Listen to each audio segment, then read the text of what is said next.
AI is about to do something really bad to China. Not in a lab, not in a factory, but in the most fragile part of the company's future. China is already shrinking. Its population fell again last year. Births are collapsing. Tens of millions of men will statistically never marry. Young people are disengaged, overworked, and losing faith in the future. And now, artificial intelligence is stepping into the vacuum. AI girlfriends, AI companions, digital relationships that feel real but demand nothing. No house, no wedding, no children. At the exact moment that China needs more families, more babies, more human bonds, AI is making isolation easier. This is something Xi Jinping can regulate. He can censor it, he can warn against it, but he cannot force people to love each other, and he cannot order them to have children. AI may not crash China overnight, but it's quietly accelerating this one crisis that Beijing fears most: the slow, irreversible collapse of its population. And once that starts compounding, even Xi won't be able to stop it. Before we get to the technology, we need to understand the wound that it's exploiting. Because China's demographic crisis, it didn't start with algorithms, it started with policy. For decades, Beijing enforced one of the most extreme population experiments in modern history: the one-child policy. It reshaped everything: family structure, gender balance, generational expectations. And by the time it was officially relaxed in just 2016, and then expanded to allow 3 children, in 2021, the damage was already baked into the population. The numbers released in January of 2026 tell the story better than any politician ever could. China's population fell by 3.39 million in 2025, more than double the decline the year before. Births dropped to 7.92 million, the lowest figure in modern Chinese history. Deaths have climbed to 11.31 million. So for the 4th consecutive year, more Chinese people died than were born. And the pace is accelerating. In 2024, the decline was 1.39 million. 1 year later, it jumped to 3.39 million. That's not a gentle fade. That's a curve bending sharply downward, and it's only going to get steeper. Because here's what Beijing doesn't want to admit: the generations that would have produced the next baby boom were never born. The one-child policy didn't just limit families for a few decades, it permanently shrank the base of future parents. Future children in the 90s meant future potential mothers and fathers in the 2020s. And fewer parents today means even fewer babies tomorrow. And that's a compounding loss that feeds on itself. The age structure tells an equally alarming story. By the end of 2025, 323 million people, that's 23% of the entire population, were over 60. That's more senior citizens than almost the entire population of the United States. And that share climbs every year, while the working age population beneath it keeps shrinking. But here's the part that rarely makes the headlines. The one-child policy didn't just shrink the population, it distorted it. Decades of cultural preference for sons, combined with strict birth limits and access to sex-selective technology, produced one of the most warped gender ratios that the modern world has ever seen. Research produced in BMJ Global Health found that China's sex ratio at birth hovered around 120 males for every 100 females during much of 2000 to 2010, far beyond the natural range of 103 to 107. And even after the policy ended, the damage lingered. The 2020 census still recorded a sex ratio at birth of 111.3. So what does that mean in real life? Millions of men with no mathematical chance of ever finding a partner. Demographers call it the male marriage squeeze. A peer-reviewed study using China's 2020 census data found that the sex ratio of the marriageable population hit a historic high of about 110. That same study documented 17.33 million never-married men aged 35 or older, and over 7 million past 50 who are statistically unlikely to ever marry. But these men aren't evenly distributed across the country. The squeeze hits hardest in rural China, among men with lower incomes, less education, and fewer social connections. Women often migrate to wealthier cities or marry up economically, draining the rural marriage pool even further. Entire villages exist where almost no young women remain. Researchers describe these men as living in poorer conditions, more likely to live alone, and increasingly cut off from the traditional family support networks that Chinese society has depended on for centuries.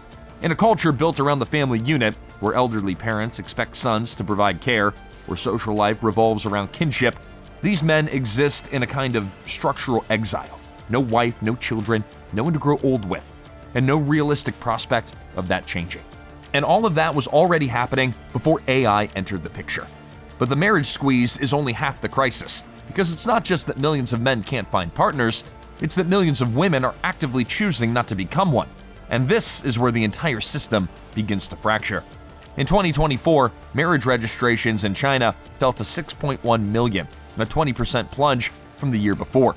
That's the biggest single-year collapse in marriage registrations since 1980. And marriages are the leading indicator for births. So when fewer couples form, fewer children tend to follow. The pipeline is drying up. So why are women pulling back?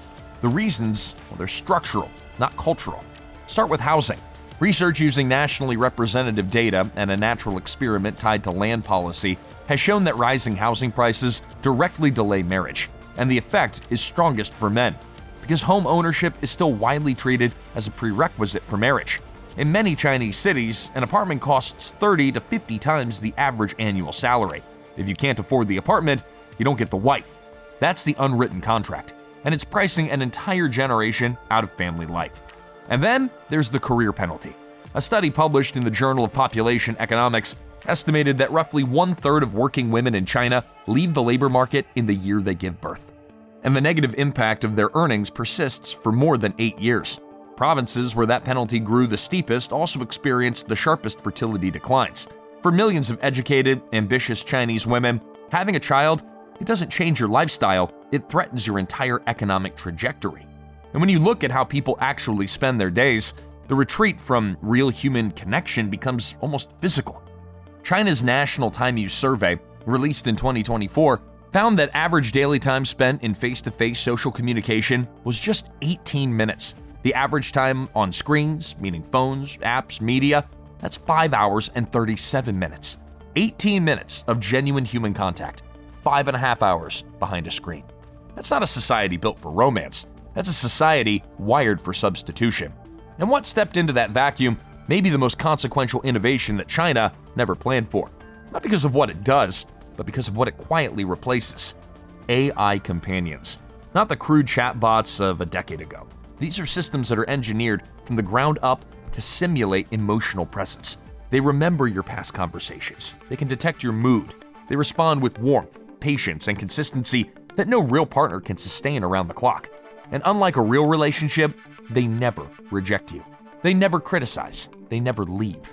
They're available at 3 a.m. when no one else is. And they cost almost nothing. This is the critical distinction. Real relationships are high friction. They demand time, vulnerability, money, emotional risk, and the willingness to face rejection. AI companionship is designed to be the opposite. Low friction, low cost, endlessly available, and psychologically soothing. For someone already isolated, already lonely, already priced out of the marriage market, the path of least resistance has never been more obvious. The roots run deeper than most people realize. As far back as the 1960s, a simple program called ELIZA demonstrated that humans will form emotional responses to conversational cues, even when they know the partner is a machine. Later experiments in human-computer interaction confirmed the finding was essentially hardwired. When something behaves conversationally, humans instinctively treat it as if attention, meaning, and relationship are present. We can't help it. It's how we're built. China industrialized that tendency before anyone else in the world. Microsoft's Xiao Ice, which is launched in 2014, was designed explicitly for emotional connection. Its creators didn't optimize for tasks completed, they optimized for how long users could keep talking. Conversation turns per session were the key metric. The system reached over 660 million active users, averaging 23 conversation turns per interaction. And a widely cited estimate suggests that roughly 1 in 4 users told the AI, "I love you." But Xiao Ice was only the opening act. By the mid-2020s, China's AI companion ecosystem was detonating. When the app Glow launched in late 2022, Chinese media called it the romantic ChatGPT. Within 4 months, nearly 5 million users had signed up, captivated by AI partners that remembered every detail, replied instantly with personalized voice notes, and offered limitless patience and affection. Industry projections now estimate that China's AI emotional companionship market will explode from 3.9 billion yuan in 2025 to 59.5 billion yuan by 2028, an annual growth rate of nearly 150%. By June 2025, China had over 515 million generative AI users. Content about AI boyfriends and girlfriends had surged thousands of times over on Chinese social platforms in a single year. A survey found that a majority of young Chinese users had tried AI social products, with many reporting the interactions helping ease loneliness. And globally, of the 337 active AI companion apps identified by the research firm AppFigures in mid-2025, 128 were launched that year alone. A new app roughly every 36 hours. For millions of young, isolated users in China, these digital companions aren't a novelty, they're a relationship. But here's where this stops being a tech story and starts becoming a civilizational one. If you're following along and beginning to see how all these forces connect, be sure you're subscribed to Fall of Nations, because what comes next changes the stakes entirely. Here's what most people miss about demographic decline. They think governments can throw money at it, offer cash incentives, expand parental leave, and the trend would reverse. Beijing's already trying, committing an estimated 180 billion yuan in 2026 to encourage births, including nationwide cash subsidies of 3,600 yuan per child per year. But low fertility systems don't respond to incentives the way that politicians hope. They're fragile, and they're hypersensitive to even small changes at the margins. When fertility is already below replacement, each generation of potential parents is smaller than the last. When a marriage squeeze already prevents some unions, the pool of future births shrinks further. Peer-reviewed research explicitly links the failure of what demographers call potentially formable marriages to lower overall birth rates.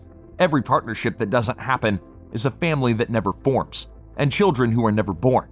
And those missing children, well, they become the missing parents of the next generation. Now layer AI companionship on top of that crumbling foundation. It doesn't need to replace human relationships for everyone. It just needs to slightly reduce an already fragile rate of partner formation, and the math will take over.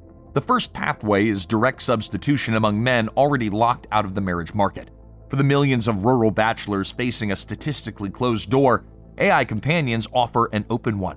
Emotional simulation without the demands of housing, income, education, or bride price.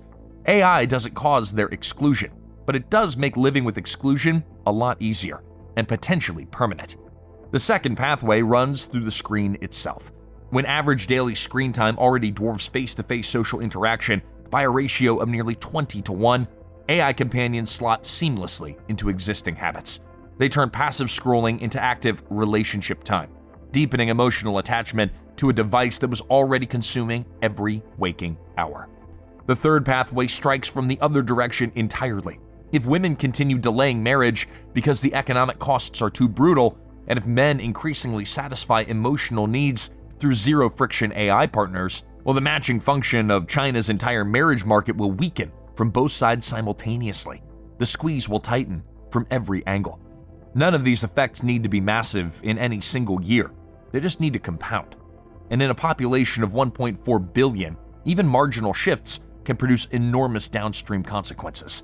Fewer marriages, fewer births, faster aging, weaker growth, mounting strain on pensions and healthcare, and a shrinking tax base trying to support an expanding elderly population. Each year, the feedback loop tightens, the correction becomes harder and more expensive to achieve. When a country already struggling to form families introduces a technology that makes opting out painless, decline stops being slow, and the economic consequences are severe. A working paper from the Asian +3 Macroeconomic Research Office estimated that under projected demographic shifts, population aging alone could shave roughly 1 percentage point off China's average annual GDP growth over multi-decade horizons. Now that may sound abstract, but applied to the world's second largest economy over decades, and it translates to trillions in lost output. Pension burdens would surge, health and elder care systems would need to expand precisely as the labor force contracts beneath them. Fewer workers would shoulder the cost of supporting a rapidly growing elderly population, a population that already numbers 323 million and is climbing. Consider the math. In the 1980s, roughly 8 working-age Chinese would support each retiree. Today, that ratio is closer to 4, and by the mid-2030s, it could fall to 2. And when every worker has to carry half a retiree on their back, The strain doesn't just slow growth, it threatens the entire social contract that keeps China stable. Beijing understands this threat, and that's exactly why it's investing heavily in automation and AI to compensate for the workers who won't exist. But here's the irony that no one in Beijing wants to say out loud. The same AI revolution that's supposed to rescue China's economy may be dissolving the human foundation that economy depends on. Automation replaces labor. Companion AI replaces the motivation to form families. One sustains productivity. The other erodes the supply of future workers. China needs both kinds of AI, but they pull in opposite directions. And no policy paper in Beijing has an answer for that contradiction. Which brings us to the question that this entire video has been building toward. Can Xi Jinping actually stop this? Well, on paper, he's trying. In December of 2025, China's Cyberspace Administration released draft regulations specifically targeting AI systems that simulate human personality and engage in emotional interaction. The rules are remarkably detailed and remarkably revealing. Providers must clearly disclose that users are interacting with AI, not a human. They must send pop-up reminders every 2 hours of continuous use. They must assess user emotions and monitor for signs of dependency. They're explicitly prohibited from designing systems whose goal is to replace social interaction, control user physiology, or induce addiction. And they must establish emergency protocols, including a human operator taking over the conversation if a user expresses suicidal or self-harming thoughts. These regulations read less like a tech policy and more like a public health intervention. They reveal that Beijing views synthetic companionship not as harmless entertainment, but as a social threat potent enough to demand emergency-level governance. The fact that China, one of the most digitally permissive markets on Earth when it comes to commercial AI, felt the need to draw these lines tells you everything about how seriously the party takes this risk. But the limits of control are structural, and that's where Beijing's real problem begins. First, demand. The pressure pushing people toward AI companions isn't created by apps. It's created by a marriage squeeze that leaves millions of men alone, housing costs that make marriage unaffordable, and a labor market that punishes women for having children. You can regulate the supply of digital intimacy, but you can't regulate away the desperation that drives people toward it. Second, diffusion. Companion features don't require a standalone app. They can live inside messaging platforms, games, social networks, wearable devices. General-purpose AI chatbots, like those built into major Chinese apps, already offer companion-like interaction. Users just need to type in a different kind of prompt.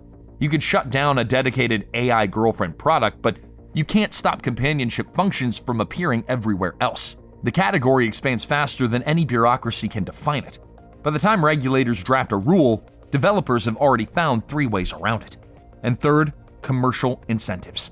The original design of systems like Xiaoice explicitly optimized for longer conversations and deeper emotional engagement, because engagement, that's what makes the money. Every developer in the space will face the same pressure. Make users come back, stay longer, feel more. That's the exact opposite of what China's demographics require.